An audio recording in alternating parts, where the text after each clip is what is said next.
Hi everyone, it's Helen here from Bodywork-Pilates. So I want to talk to you today about an important placement that we use in our mat work classes, and that is the placement of the head.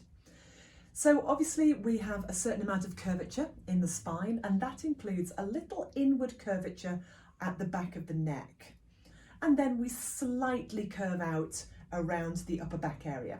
So it's the start of that little S-shaped spine that we have. It goes in at the neck, slightly out over the shoulders, in again at the lumbar spine, and then out as it comes over the back of the pelvis. So the position of the head when we're lying is really important, and that's what I want to talk to you today about. So I'm going to lay myself down. Just taking myself carefully down onto my carriage. And when I lie, and I'm just going to put myself into a nice, easy, neutral position, but when I lie, I want to create a sense of length into the back of my neck. Now, when you lie down, really, ideally, you want to be looking up at the ceiling above you and marginally, slightly forward. So the bias is that your eye line is forward, as if you were going to look all the way through over to the top of the knees, okay? But for some people, their bias is slightly behind them. And it's normally because there's some issues going on around the upper back and across the shoulders. Maybe it's a postural thing. But what that does is it creates a compression in the back of the neck. So that's when you might need to use something like a little squashy pad,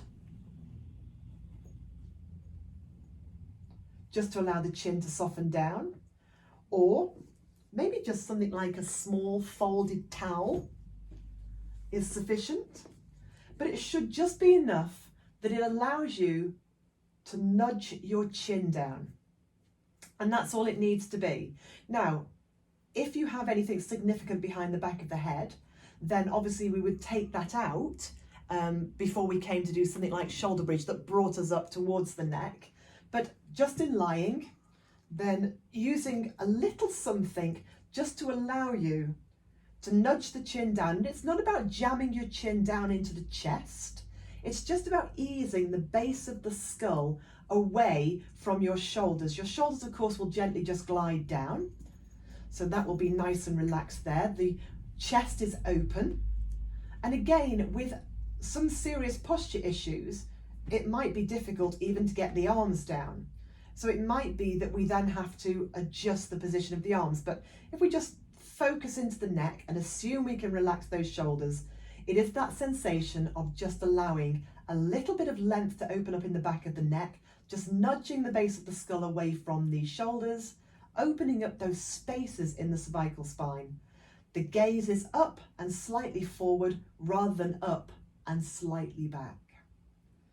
So you can play around with that. Anything that you might need behind the back of the head, just for a little height, then you can find something that will work for you, and always just have it handy for when you have your next class. Hope that's been helpful. Speak to you soon. Bye.